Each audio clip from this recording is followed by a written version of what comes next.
अस्सलाम वालेकुम व्यूअर्स, मैं हूं मोहम्मद रिजवान और आप देख रहे हैं आरएस टीवी। आरएस टीवी में आप सबको खुशामदीद। दोस्तों, आज की वीडियो मेरे उन व्यूअर्स के लिए है जिनको कुकिंग का बहुत शौक़ है और जिन्होंने मेरी अभी तक माइक्रोवेव के टॉपिक पे पिछली वीडियोस देखी हैं। आज की वीडियो में मैं आपके लिए एक मशीन लेकर आया हूं। इसका रिव्यू मैं आपके सामने अभी करूंगा और आपको मैं इस मशीन की क्वालिटीज़ बताऊंगा। अगर आपके पास ये वाली मशीन है तो आप यकीन जानिए कि बेकिंग आपके लिए इंतहाई आसान हो जाएगी। जेनेटेक की ये मशीन है। इस कंपनी ने ये मुझे मशीन गिफ्ट की है। ये मैं इस्तेमाल कर चुका हूँ क्योंकि मैंने मेरे चैनल पे आप देखेंगे कि जेनेटेक के हवाले से और भी मशीन्स हैं और माइक्रोवेव है, वो भी मैंने वीडियोस अपलोड की हैं। उनके स्टोव हैं, उनकी वीडियोस भी अपलोड किया, आप उनको भी ज़रूर देखिए। और ये इक्विपमेंट भी जेनेटेक का ही है। तो आइए मैं आपको इस इक्विपमेंट के फीचर्स बताता हूँ। इसे बेकिंग की दुनिया में कहते हैं कि ये एक मिक्सर मशीन है। इसके अंदर 3 तरह के आपको मिक्सर कंपोनेंट्स मिलेंगे। पहला जो कि लगा हुआ है इसके अंदर इस वक्त सिंपल है। इसे आप सिंपल मिक्सर कह सकते हैं, जिससे आप दही को आप फेंट सकते हैं। आप कोई चीज़ मिक्स करनी हो जो ज़्यादा थोड़ी सी लिक्विड फॉर्म में हो, उसके लिए आप ये यूज़ कर सकते हैं। अगर आपने बनाना है डो, आटा गूंदना है, जिस पे आपने नान, पराठे या चपाती बनानी है, चूँकि थोड़ा सा वो हैवी होता है तो उसके लिए आपको थोड़ी सी हैवी पावर का इक्विपमेंट चाहिए होता है। वो इसको चेंज कर सकते हैं। कैसे? यहाँ से आप बड़ा ही आसान है। इसको आप उठाएँगे, लिफ्ट करें, थोड़ा सा अपनी तरफ घुमाएँ, नीचे की तरफ पुल करें और ये निकल आया। देखें, ये यहाँ पे इसके निशान बने हुए हैं। एक इसकी एक शेप है, यही शेप यहाँ पे इसका एक नट का ये गैप बना हुआ है। यहाँ पे ये नट बना हुआ है। आपने सिंपल इन दोनों को आपस में मैच करके ऊपर लगा के आपने इसको घुमा देना है, ये फिक्स हो जाएगा। मैं आपको दूसरा वाला लगा के दिखाता हूँ। आटा अगर आपने गूंदना है नान, पराठी, चपाती के लिए, क्योंकि ये थोड़ा सा हैवी मेटल बना हुआ है, आटा थोड़ा सा थिक होता है, थोड़ा सा वो हार्ड होता है, तो उसके लिए आप ये वाला जो है मिक्सर ये इस्तेमाल करेंगे। ये वाला ब्लेंड, आप जो ब्लेंड करने के लिए ये वाला इस्तेमाल करेंगे। इसकी शेप भी बिल्कुल वैसी ही है।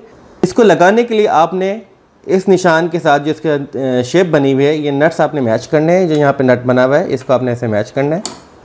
ये मैच हो गया, ऊपर पुश किया और यूँ आपने घुमा दिया, ये यहाँ पर फिक्स हो गया। अब आपने इसको कुछ ऑपरेट करना है तो यहाँ से इस नॉब को, ये वाला जो नॉब है, इसको आपने थोड़ा सा उठाना है, ऊपर से पुश करना नीचे, ये आ गया। ये अब यहाँ पे ये फिक्स हो गया। यहाँ से आप इसका जो ऑपरेटिंग बटन है, यहाँ से आप ऑन कर सकते हैं। इसकी स्पीड को कम ज़्यादा कर सकते हैं। यहाँ पे इसकी स्पीड मेंशन की हुई है। इस बटन पे ऑन, ऑफ और इसकी स्पीड मेंशन की हुई है। तो यहाँ से आप इसकी स्पीड को कम ज़्यादा कर सकते हैं। वापस से इसको खोलेंगे, ऐसे पुश, आप इसको पुल करें ऊपर, ये बाहर आ गया। इसको ऐसे घुमाएं, नीचे करें, ये आ गया। ये जो आखिरी वाला है, जब आप केक बनाते हैं, केक के ऊपर आपने उसकी फ्रॉस्टिंग करनी होती है, उसके ऊपर क्रीम आपने लगानी होती है, विपिंग क्रीम को यूज़ करना होता है, तो उसको मिक्स करने के लिए आप ये वाला जो पार्ट है वो ये आप यूज़ करते हैं। ये भी अच्छे मेटल का बना हुआ है, हैवी मेटल का बना हुआ है। अच्छा, वैसे तो इन तमाम पार्ट्स की डिटेल आपको जो इसके अंदर बुकलेट है उसमें भी मिल जाएगी। आप वो भी पढ़ सकते हैं, देख सकते हैं, ताकि आपको कोई कन्फ्यूजन ना रहे। अब इसके अंदर एक अच्छी चीज़ ये है कि ये देखें, इसके ऊपर बाउल के ऊपर एक सेफ्टी प्लेट दी हुई है। प्लास्टिक की प्लेट है ये भी अच्छा मटेरियल है। ये इसलिए है कि जब आप कोई चीज़ इसमें मिक्स कर रहे हैं और मशीन तेज़ चला रहे हैं तो वो चीटें बाहर ना आए, आपकी किचन की स्लैब या जिस टेबल पे आप काम कर रहे हैं या आपके कपड़े जो हैं वो ख़राब ना हो। अब आखिर में इसके इस बाउल की बात कर लेते हैं, जो कि बहुत अच्छी मोटी चादर में बना हुआ है। स्टेनलेस स्टील का ये बाउल है और ये ख़राब नहीं होगा अगर आप इसको एहतियात से इस्तेमाल करेंगे। अच्छी मोटी चादर है इसकी और आप इसको साल इस्तेमाल करें, ये कहीं भी नहीं जाएगा। ये मशीन एक रिलायबल मशीन है। मैंने इस्तेमाल की है। मैंने बेकिंग के पॉइंट ऑफ व्यू से काफ़ी चीज़ें इसमें तैयार किए हैं, काफ़ी केक्स के लिए और डो तैयार किए हैं पिज़्ज़ा के लिए और रोटी वगैरह के लिए, पराठे वगैरह के लिए आटे भी गूंदा है इसके अंदर।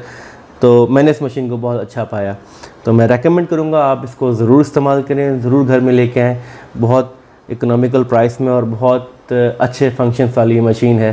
तो दोस्तों, उम्मीद करता हूँ कि ये वीडियो आपको पसंद आई होगी और आपको काफ़ी इन्फॉर्मेशन मिली होगी। मिलते हैं अगली वीडियो में एक नए टॉपिक के साथ। तब तक के लिए अपने भाई अपने दोस्त रिजवान को इजाज़त दीजिए। दुआओं में याद रखिएगा। अल्लाह हाफिज़।